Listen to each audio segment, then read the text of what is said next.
बिस्मिल्लाहिर्रहमानिर्रहीम। अस्सलाम वालेकुम नाज़रीन। मैं हूं अमशरी आरिफ हमीद भट्टी, लाहौर पाकिस्तान और दुनिया भर की खबरों के साथ। नाज़रीन, ईरान और अमेरिका की जंग रोजाना नित नए खतरनाक मोड़ आते हैं।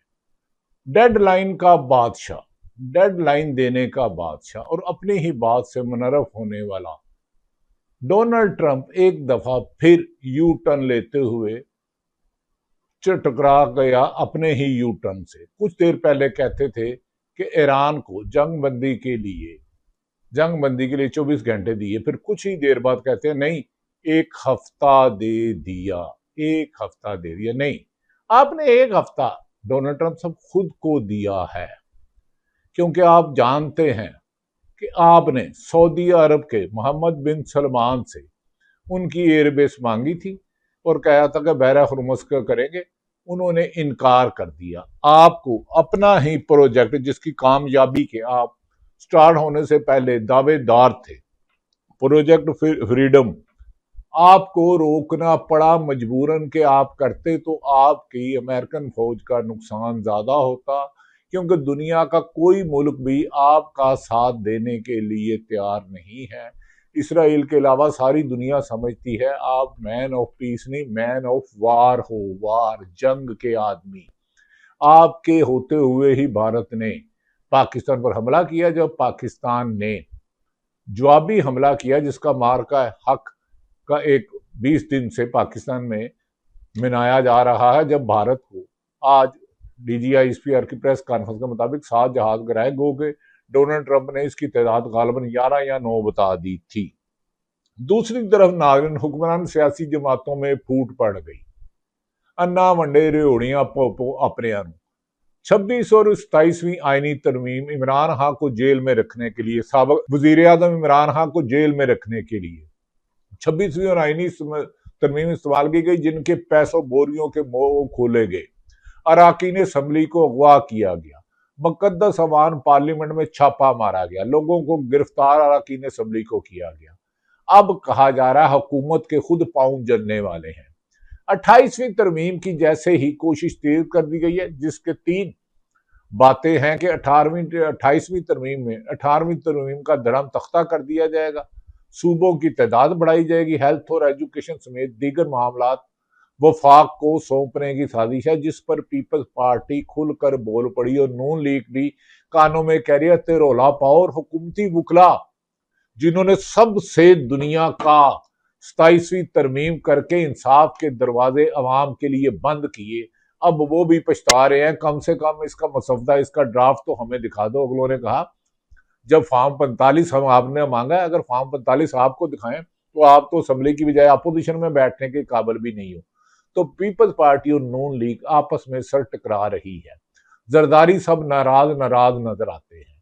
हालांकि वफाक को एजुकेशन और हेल्थ दे तो वफाक के जो महकमे हैं वो कौन से तरक्की कर रहे हैं। PIA खरबों रुपए का नुकसान, 10 अरब का PIA बेचा, जिसके करोड़ अरबों रुपए के जहाज थे।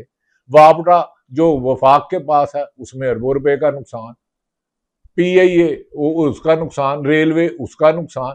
और भाई याद रख लो, तरमीमों से बेहतरी नहीं आती, आइन और कानून की हुक्मरानी से आती है, चेक एंड बैलेंस से आती है। मैंडेट चोरी करके हारे हुओं को इक्तदार तो दे सकते हो, लेकिन मुल्क नहीं चला सकते। सिर्फ पिछले 6 माह में गर्दिशी कर्जों में 40,000 अरब का इजाफा इतना बड़ा चार्जशीट है कि आप भागते हुए वक्त नहीं मिलोगे। अब 28वीं तरमीम आप लाना चाह रहे हो, जिसकी पीपल्स पार्टी भी मुखालफत है। पहले खुद ही अपने कुछ माउथपीस कहते हैं, देखें जी, पाकिस्तान में इंतजामी तौर पर हर सूबे के हर जिले में एक नया सूबा बनना चाहिए। यानी कि अगर पंजाब के 37 जिला हैं तो 37 बनने चाहिए। चलो कम से कम 10 रीजन है तो 10 बन जाए। अगर ये बन जाते हैं तो पीपल्स पार्टी का तो धर्म तख्ता, कराची तो उनसे हाथ से नहीं गया। मिफ्ता इस्माइल जो साबिक वजीर खजाना है, वो तो कहते हैं PTI पाकिस्तान तरीके इंसाफ ने 21-22 में सीटें दे दी, तो कराची में तो उनका वजीर आला होगा। अगर हैदराबाद, कराची और सक्कर मिलाते हो तो पीपल्स पार्टी तो भूखी मर जाएगी। तो अरबों रुपए की दिहाड़ी, जो UAE में अरबों खरबों रुपए की प्रॉपर्टी, बरतानिया में प्रॉपर्टी, बैरून मुल्क प्रॉपर्टी।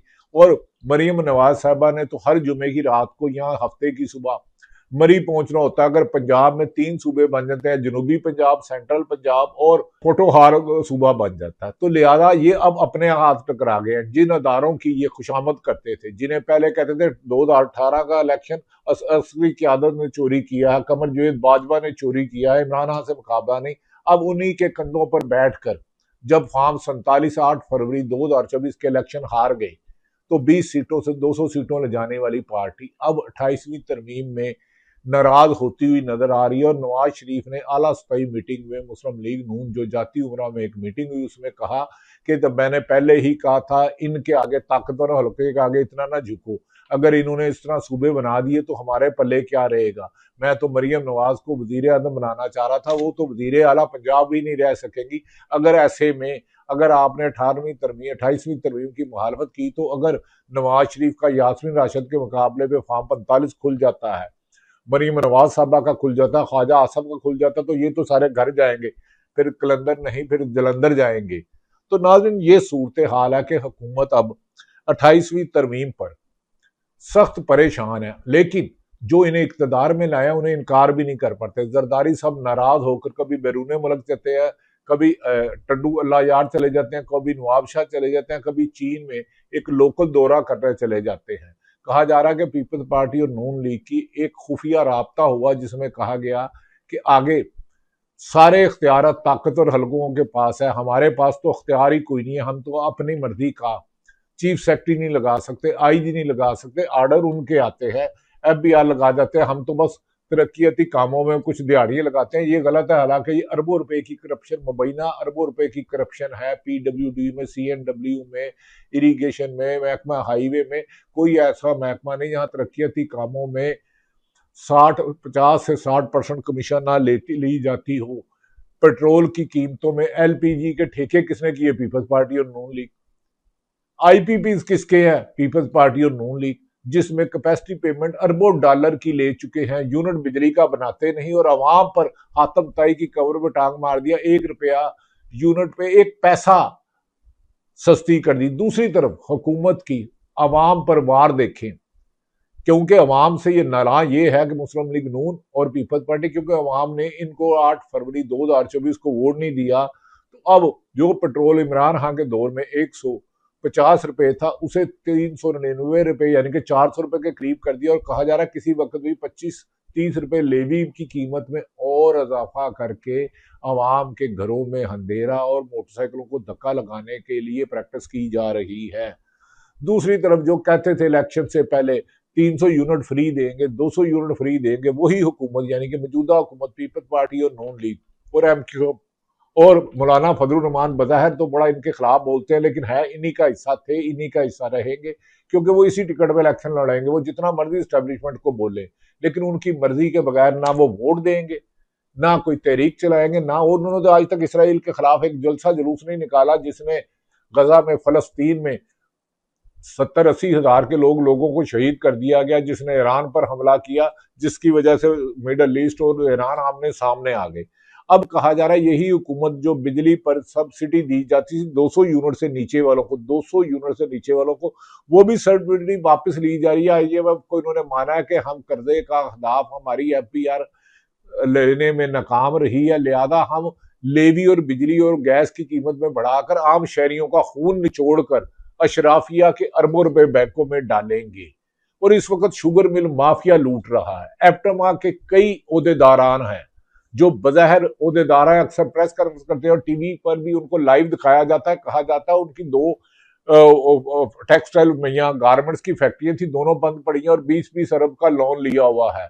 ये मुल्क गंदुम लगाए, किसान मेहनत किसान करे, गर्मी में सर्दी में लगाए और अशराफिया ले उनसे 3200 रुपए और बेचे 5000 रुपए। ये इस मुल्क में, इस हुकूमत में जो डाकुओं को नवाजा गया है, जो माफिया को नवाजा गया, इसकी मिसाल नहीं मिलती। एक तो मैंने कहा कि बिजली के यूनिट पर बिजली की चोरी बढ़ गई, बिजली के यूनिट पर 200 सब्सिडी जो है। दूसरी तरफ पेट्रोल की कीमत, इतलात है, खबरें हैं, मैं ये नहीं कह रहा कि कर दी गई है, कि आईएमएफ ने आके जो सवालनामा भेजा, उन्होंने कहा आप अपना टैक्स कलेक्शन करने में नाकाम रहे, आपकी हुकूमत की पॉलिसियां अवाम दुश्मनी है, आपको IMF की किस सूरत में मिलेगी कि आप ये फलां फलां मद में हमें और टैक्स दे। उनका मतलब था कि शराफिया को, जो अरबपति हैं, जो फैक्ट्री आना रहा है, मिल आना रहा है, शुगर मिल है, जो अरबों खरबों रुपए के महाना अरबों रुपए के प्रॉफिट कमाते हैं, उन पर टैक्स लगाने की बजाय अब कहा जा रहा है कि पेट्रोल में 25 से 30 रुपए लेवी बढ़ाई जा सकती है। दूसरी तरफ न्यूज अखबार ने एक खबर दिया जिसमें लिखा हुआ है कि पिछले एक साल में जान बचाने वाली और जरूरी दवाइयां, मेडिसन मेडिसन उनमें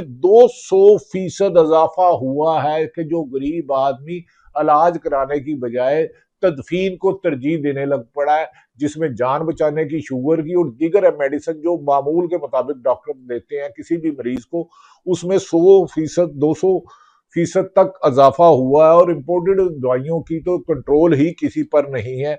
इस इजाफे से आम आदमी मुल्क की 90 से 95% यानी कि 95% इस काबिल ही नहीं रहे कि अब बीमारी में अपना इलाज करा सके। नाज़रीन, दूसरी तरफ 27वीं तरमीम दुनिया के तमाम आईनी माहिरीन, पाकिस्तान नहीं दुनिया के, अब पाकिस्तान की अदालतें अगर आप रैंकिंग में इंडेक्स देखें तो आखिरी 4 नंबर पर आ गई हैं। इंसाफ ना है। 27वीं तरमीम को एतजाज हसन, सलमान अकरम राजा, बाबर अवान, शुएब शहीन और दीगर वकला कह रहे थे 27वीं तरमीम से इंसाफ के दरवाजे बंद हो गए हैं। इस आने के ऊपर ऐसे सवाल उठाए गए जिसको 27वीं और 26वीं तरमीम में इस्तेमाल करने के लिए अरकान असम्बली को घरों से गिरफ्तार किया गया, पार्लियामेंट में छापा मारा गया, लोगों को पैसे दिए गए, लोगों की फैमिलियों को डराया हरासा किया गया। और उसके बाद 26 और 27वीं तरमीम के बाद वकला की वाज़ेह अक्सरियत जो 80% है, वो कहती है हम अब अपने क्लाइंट को ये भी उम्मीद नहीं दिला सकते, आओ हमारे पास दरखास्त लेके, अगर आपकी जमीन पर कब्जा हो गया, आपका किसी ने पैसा खा लिया, आपसे लूट मार किया है, तो हम अदालतों से इंसाफ दे देंगे। उन्होंने 26वीं 27वीं में जुडिशल कमीशन के जरिए ऐसे जज भेज दिए गए हैं। और ऊपर से ब्लैकमेल करने के लिए अगर कोई जज हुकूमत की ख्वाहिश और ताकतवर हल्कों के हस्बे मंशा काम नहीं करता तो उसको एक अदालत से तीसरी दूसरी अदालत में भेज दिया जाएगा। जैसे मोहसिन अख्तर कियानी को इस्लामाबाद हाई कोर्ट से लाहौर भेज दिया गया, बाबर स्टार को साका बशीर जो सुप्रीम कोर्ट कवर करते हैं एक्सप्रेस, उन्होंने कहा उनको भेजा हैबर पख्तूनख्वा में और समन रिफत को भेजा सिंध में, साथ में उनसे गाड़ियां और पेट्रोल और ड्राइवर वापस ले लिया गया। और जबकि ब्यूरोक्रेसी के अफसरान के घर में एक गाड़ी टाइटल होती है, 5-5 गाड़ी आम खड़ियां जाके जिया, और में किसी भी सरकारी अफसर के घर छापा मारा जाए, उसका पेट्रोल, उसके ड्राइवर, उसकी मेंटेनेंस आपके अवाम के पैसों से होती है। और बच्चों के बच्चे और रिश्तेदार गाड़ियां इस्तेमाल करते हैं। 27वीं तरमीम एक काला धंधा है। उसके बाद नादरीन, क्योंकि इस्लामाबाद हाई कोर्ट से जो भी फैसला होगा वो आईनी तरमीम में जाएगा, जहां जस्टिस अमीनुद्दीन बैठे हैं, जहां जो सुप्रीम जुडिशल काउंसिल के लॉ मिनिस्टर का भी वोट होता है, जस्टिस अमीनुद्दीन का भी वोट होता है और अटॉर्नी जनरल का भी वोट होता है। वो नंबरों से अपने बंदे पूरे कर लेते हैं। और इमरान खान की जमानत का केस जो 15वें नंबर पे लाहौर से सरफराज डोगर जिन्हें इस्लामाबाद हाई कोर्ट का बनाया गया, वो 1.25 साल उन्होंने जमानत का केस ही नहीं सुना। जब केस सुना तो उन्होंने कहा जमानत का केस नहीं सुनते हम, जो उनका आईनी और कानूनी, बुशरा बीबी दोनों का हक था, इमरान खान का हक था, बुशरा बीबी का था, लाहौर में यास्मीन राशिद का था, सर उमर सरफराज चीमा का, मियां महमूद का, जाज चौधरी का, सनम जवेद का था। लेकिन उनकी केसें नहीं सुनते क्योंकि अदालतों अपनी मर्जी से जज ला रहे हैं। 27वीं तरमीम स्याह तरीन थी। दूसरी तरफ अब इस 2 हुक्मरानों से मेरी बात हुई, पीपल्स पार्टी और उन्होंने कहा कि 28वीं तरमीम की जो बात गश्त सुनाई दे रही है वो तो हमारा ही भी बेड़ा गर्क कर देगी, क्योंकि वो तरमीम का मसवदा हमें नहीं दिखाया जा रहा और तवक्को की जा रही है इसमें या तो सूबों की तादाद में इजाफा होगा या सूबों के अख्तियारात लेकर वफाक को दिए जाएंगे। वफाक का मतलब है उनको दिए जाएंगे और हम अपने मुल्क में काम ही नहीं करा सकेंगे। बंदा पूछे अगे सवाए पैसे कमान दी तुसी कीता की, तुसी जो आपको वफाक का इलेक्शन कमीशन वफाक का दायरा था, इलेक्शन चोरी तो उन्होंने किया, वफाक का दायरा था जिसने इमरान खान से पीटीआई से बल्ले का निशान छीना, जिसने उनके उम्मीदवारों के कागजात टेस्ट करने वालों को अगवा किया गया, तजवीज कुंदा तज कुंदों का किया गया। वफाक और सुबेनी बात ईमानदारी और आइन और कानून के मुताबिक खलफ के मुताबिक काम करने वाली है। जो अफसर सरकारी आइन और कानून और खलफ के मुताबिक काम नहीं करता वो मुल्क का खैर खा नहीं हो सकता, वाम दोस्त नहीं हो सकता, वो आइन दुश्मन है। ऐसों पर आर्टिकल 6 लगेगा तो पाकिस्तान तरक्की करेगा। अब कहा जा रहा है कि नाज़रीन 14 मई को जुडिशल कमीशन का इजलास बुलाया जा रहा है, जो 6 जजों ने इस्लामाबाद हाई कोर्ट में, जिसमें बाबर स्टार, समन रिफत, मोहसिन अख्तर कियानी, तारक जंगीरी और दो जज साहबान और थे। उन्होंने कहा था हमें फैमिली को हरासा किया जा रहा है, उस पर गौर किया जाएगा। क्या इस इजलास में या अफरीदी इंडिपेंडेंट फैसला करेंगे या 27वीं आईनी तरमीम के जकड़े हुए मजबूरियों के बायस जो लिखा फैसला आएगा वो पड़ेगा। बाद आईनी माहिरीन का कहना है कि फिलहाल इमरान खान को मौजूदा निज़ाम कोई मार्जिन नहीं देगा। इमरान खान को अब उनकी आज गुज़श्ता रोज तारीख थी, तो उनके वकील सलमान सफदर के असिस्टेंट ने पेश होकर कहा कि हमें अगली तारीख चाहिए, जिस पर जज साहब ने 20 तारीख दे दी। यही जज साहब सरफराज डोगर ने 6 सवा साल केस ही नहीं सुना, क्योंकि ये खुद 18वें नंबर में थे लाहौर में। इन्हें इस्लामाबाद में चीफ जस्टिस बना दिया गया और उसके बाद पाकिस्तान तरीके इंसाफ और आम शहरियों के लिए इंसाफ के दरवाजे बंद हो गए। अलीमा खां या इत्तेजाज अहसन सुप्रीम कोर्ट बार के साबक प्रेसिडेंट अली अहमद कुर्द सब ने जाके उनके दफ्तरों के बाहर धरना दिया, लेकिन इमरान खान के केस नहीं सुने गए। ये निज़ाम समझता है कि इमरान खान बाहर आया क्योंकि उसकी लीडरशिप, सेल अफरीदी भी फिट हो चुका है। वजीर आला खैबर पख्तूनख्वा सेल अफरीदी उनके साथ फिट हो चुका है। वो मूवमेंट नहीं चलाएगा, सिर्फ कभी कभार केपीके में जलसा कर देगा। ये इमरान खान के जो सबसे करीबी तरीन दोस्त है, जिनकी इमरान खान हमारे सामने तारीफ करता था कि ये बंदा मेरे साथ सिंसियर है, ये मेरे लिए मर भी जाएगा, उसने खुद बताया कि सेल अफरीदी मुबैना तौर पर उनके साथ फिट हो चुका है और इमरान खान के लिए वो कोई हिकमत अमली इमरान खान की रिहाई के लिए नहीं बनाएगा, ना जद्दोजहद करेगा। बहर इमरान खान की बहन अलीमा खान ने कहा है कि आइंदा मंगल को सेल अफरीदी ने यकीन दहानी कराई है कि बुदरा के हमरा और केपीके के तमाम 91 एमपीए के हमरा आएंगे, आते हैं और आके शक्ल दिखाकर चले जाते हैं, फोटो सेशन बनाते हैं, लेकिन इमरान खान के लिए पीटीआई मुझे उसकी रिहाई के लिए मुकम्मल पुरअमन जद्दोजहद करती हुई नजर नहीं आती। और पंजाब तो बिल्कुल मुर्दार हो चुका है। इमरान खान को चाहिए कि पंजाब के जितने ओहदेदार हैं उन्हें फौरी तौर पर साइड पे करके आम कारकुनों को लाए। अगर 50 लाख मुकदमे से ज्यादा गिरफ्तार कारकुन हो सकते हैं तो एमपीएमएन क्यों नहीं हो सकते। अगर बानी पीटी इमरान खान जो एक दफा वजीर आजम रहा, जिसने वर्ल्ड कप जीता, 3 कैंसर अस्पताल बनाए, जो दुनिया में अपने नाम के वजह से पहचाना जाता था, वो जेल में जा सकता है। तो अराकीन असम्बली और पीटीए के सेनेट सिर्फ इमरान खान के नाम से वोट लेते हैं। शर्म अगर तुमको नहीं आती, काबे किस मुंह से जाओगे। दूसरी तरफ ये भी कहा जा रहा है 8 जून को जो इजलास बनाया गया है, क्या उसमें अगर 6 जज जो इस्लामाबाद हाई कोर्ट से सुनना जाता है, जिन्होंने फैमिलियों को हरासा किया था, उनके खिलाफ तो ये पूछ ही नहीं सकते। नहीं है, इन्हों की नहीं जरूरत। वन साइडेड जा रहा है। दूसरी तरफ नाजरीन, ट्रंप ने बेशुमार झूठ बोले। ट्रंप ने बेशुमार झूठ बोले। ईरान के बाद जंग में 9 अप्रैल के बंद के बाद कम से कम 15 डेडलाइनें उन्होंने अब ईरान को दी। गुज़श्ता रोज उन्होंने कहा, 8 दिन पहले कहा कि आप 48 घंटे में ईरान अमेरिका का मुज़ाकरात हो जाएंगे। फिर कहा कि ईरान को सफा हस्ती से मिटा देंगे अगर हमारी शर्तें और धमकियों में ना आए। फिर कहा कि हम 24 घंटे देते हैं, फिर कहा 48 घंटे देते हैं, फिर कहा 24 घंटे कल रात कहा, और कल रात ही फिर कह दिया नहीं 1 हफ्ता देते हैं। जिस पर ट्रंप ने ईरान को एक और डेडलाइन देकर डेडलाइन का बादशाह का टाइटल ले लिया। अमन अवार्ड तो नहीं, लेकिन वार वार्ड और यू टर्न वार्ड ट्रंप ने ले लिया है। और प्रोजेक्ट ऑफ फ्रीडम रोकना पड़ा है, जबकि ईरान के सदर मसूद ने कहा है कि ईरान हमें धमकियां देकर हमसे मनपसंद शराइत पर मुज़ाकरात नहीं कर सकता। हम मैदान में भी जंग जीते थे और इस्लामाबाद मुज़ाकरात में भी जी गए। जबकि चीन और रशिया ने कि हमने ईरान ने जिन रिफाइनरी पर पाबंदी लगाई है, हम उन पाबंदियों को नहीं मानते, क्योंकि अमेरिका और इसराइल ने मिलकर चीन ईरान पर हमला किया और जवाबी हमला करना उनका बैनुल अक़वामी हक है। अगर ईरान पर जबरदस्ती बहर हुर्मुज़ पर कब्जा करने की कोशिश की गई तो फिर दुनिया में, खित्ते में जंग का रुख बदल जाएगा। जंग का रुख बदल जाएगा और पाकिस्तान की सियासत इस वक्त ऐसे अंधे कुएं में चले गई है जहां कानून भी भड़म हो गया, अदालतें भी, सियासत भी, जमहूरियत भी, सहाफत भी, इंसानियत भी, सिर्फ जुल्म ज्यादती के झंडे लग रहे हैं। तुम कत्ल करो कि करामत करो। अल्लाह ताला पाकिस्तान का हामी और नासिर हो। पाकिस्तान जिंदाबाद।